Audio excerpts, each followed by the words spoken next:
बिस्मिल्लाहिर्रहमानिर्रहीम। अस्सलाम वालेकुम नाज़रीन, मैं हूं आम शहरी आरिफ हमीद भट्टी।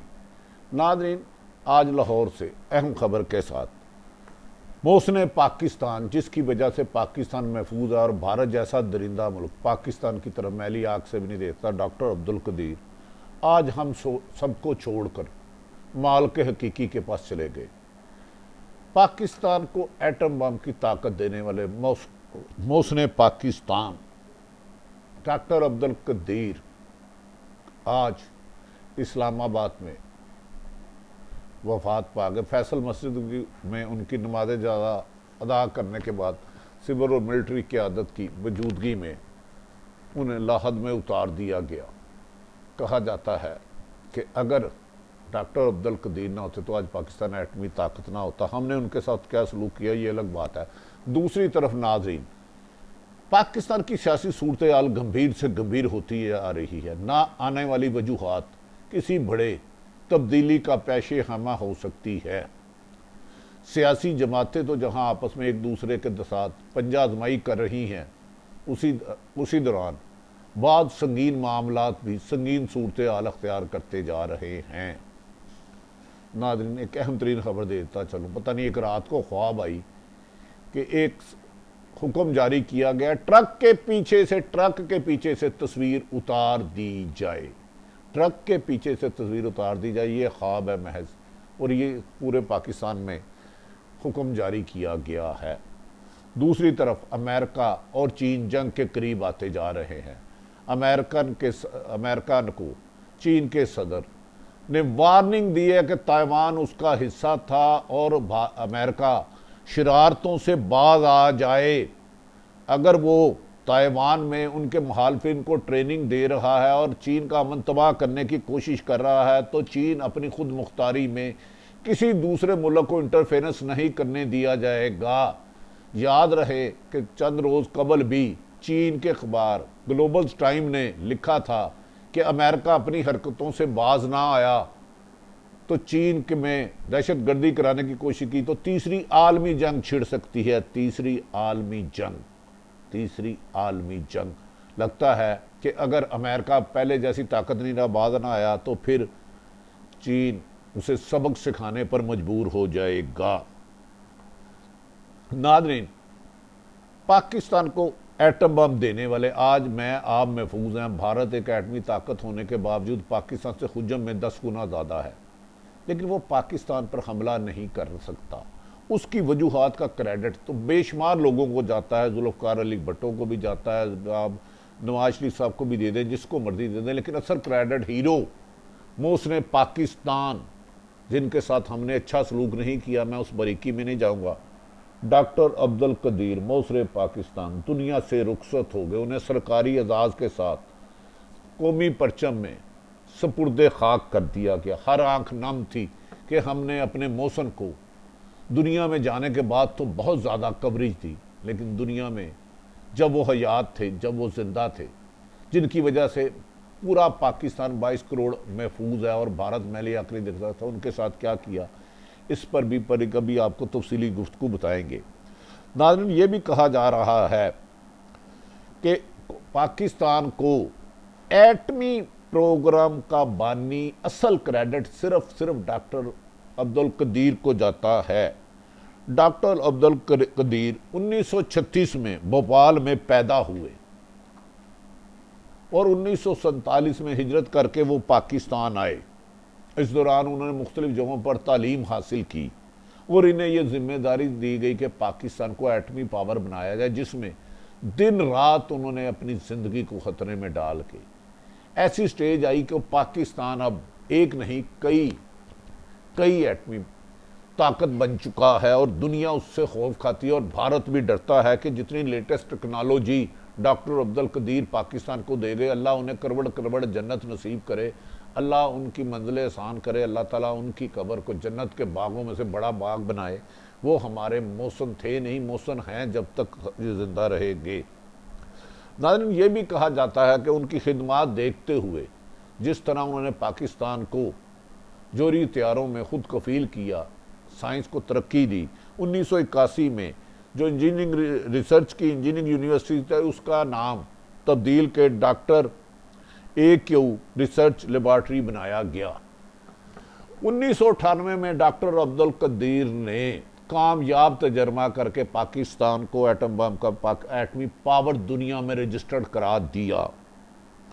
उनकी कुर्बानियों को मैं जिक्र करूं तो अल्फाज नहीं है, लेकिन कुछ वक्त उनके साथ हमारे हाकिमों ने अच्छा नहीं किया, लेकिन ये वक्त उनके दर्जात बुलंद करे। इन्ना लिल्लाहि व इन्ना इलैहि राजिऊन।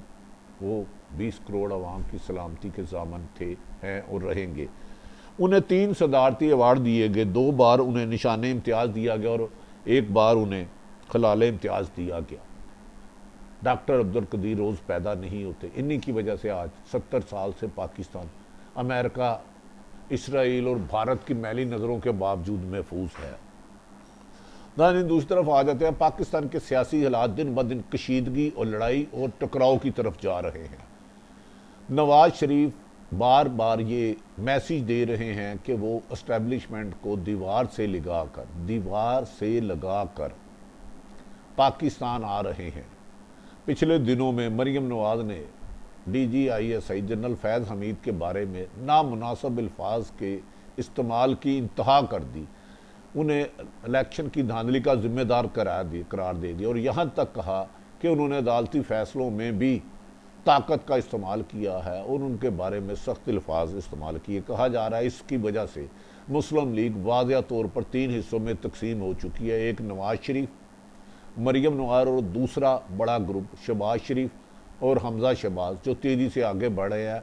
और शहबाज शरीफ अब अपने दरीना साथियों से मशवरा कर रहे हैं क्यों ना वो खुलकर अपने भाई के बयानिए की मुखालफत कर दे और मुफाहमत का रास्ता बढ़ा दे।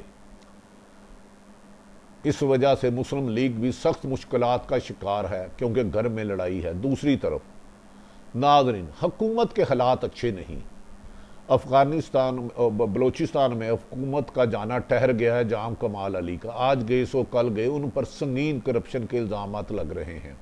कहा जा रहा है MQM और काफ लीग और बाब ने आइंदा हुकूमत के इत्तेहाद जारी रखने के लिए PTI के लिए अपना खुफिया इजलास तलब कर लिया है और तीनों मशावरत करेंगे कि इमरान खान की हुकूमत PTI ने जो उनसे वादे किए थे वो पूरे नहीं किए और अगले महीने में या इस महीने के अख्ताम पे, अक्टूबर के महीने में या नवंबर के स्टार्ट में MQM, काफ, मुस्लिम लीग काफ और बाप अपने मुस्तकबिल का फैसला करेंगे उन्होंने इस हुकूमत के साथ चलना है कि नहीं चलना, क्योंकि उनका कहना है कि इमरान खान ने उनसे किए हुए वादे 1% भी पूरे नहीं किए।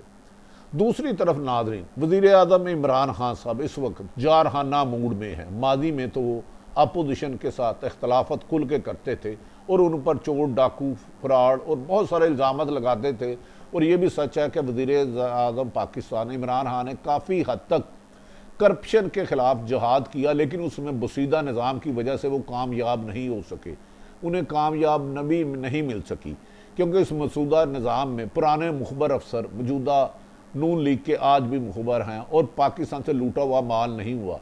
लेकिन वज़ीर आज़म की नाहल टीम की वजह से, कुछ नाहल और करप्ट टीम की वजह से इमरान खान की हुकूमत का इमेज थोड़ा सा नुकसानदेह हुआ, क्योंकि इसमें करप्शन अरूज पे गई, महंगाई बेपनाह हो गई और इनके वज़रा लोगों को कन्विंस नहीं कर सके और वज़ीर इमरान खान के विजन को आवाम तक नहीं लौटा सके। जो आवाम के साथ इमरान खान ने वादे किए थे वो उसमें उनकी हुकूमत नाकाम रही।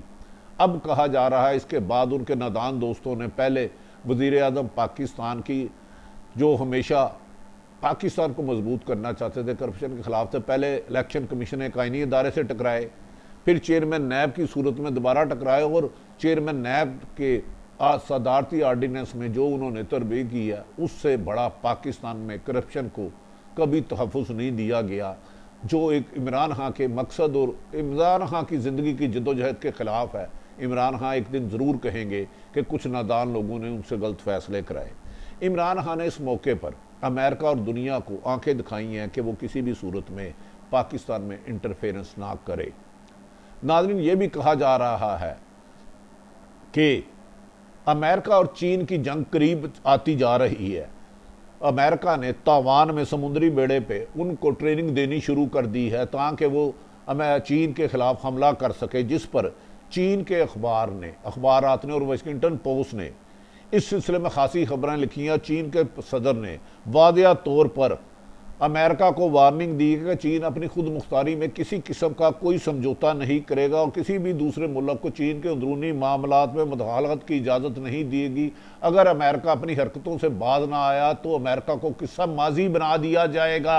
इतने सख्त अल्फाज मीडिया पे इस्तेमाल किए जा रहे हैं और इसे अमेरिकन मीडिया, वाशिंगटन पोस्ट और दीगर भी और चीन का मीडिया भी कवर कर रहा है। चीन के सदर ने वादिया तौर पर कहा ताइवान के रिहायशियों की मर्जी से ही उनके मुस्तकबिल का फैसला होगा और ताइवान चीन का हिस्सा था और हिस्सा रहेगा।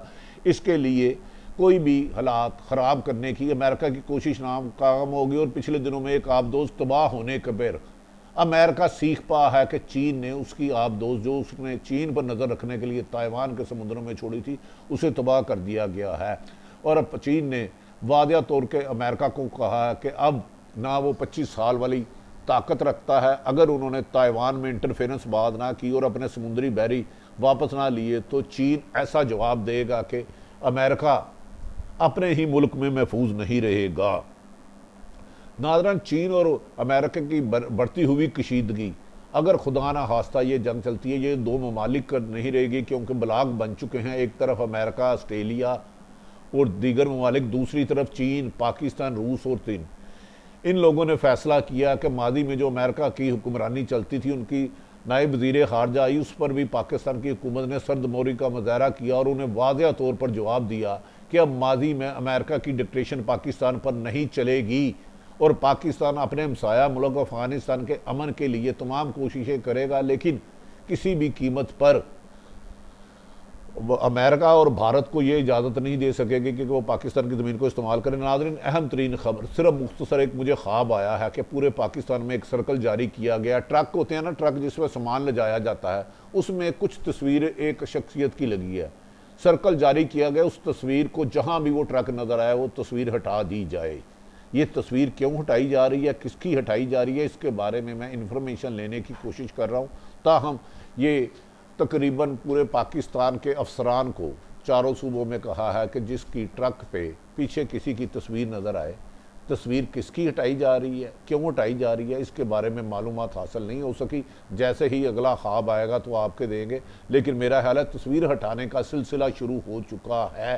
दूसरी तरफ पाकिस्तान की इस्टेब्लिशमेंट ने एक बार फिर वादिया कर दिया है कि इस्टेब्लिशमेंट में सियासी इंटरफेरेंस नहीं हो सकती और पाकिस्तान की फ़ौज आइन और कानून के मुताबिक अपनी खिदमत अंजाम करती रहेगी और फ़ौज का असल मसला पाकिस्तान के ख़िलाफ़ बैरून मुल्क और अंदरूनी साजिशों का मुकाबला करना है, जबकि पाकिस्तान की फ़ौज सियासत में इंटरफेरेंस ना करने का इदारा रखती है, ना करेगी और ना ही फ़ौज में किसी को इंटरफेरेंस करने की हुक्म देगा। डिसिप्लिन फ़ोर्स और पाकिस्तान की फ़ौज दुनिया की पहली 10 नंबरों एक फ़ौज में है और इस फ़ौज की मजबूती इसका डिसिप्लिन, मेरिट पर तैनातियाँ, तबादले, तरक्कियाँ हैं, इसमें इंटरफेरेंस करने की इजाज़त नहीं दी जाएगी। पाकिस्तान जिंदाबाद।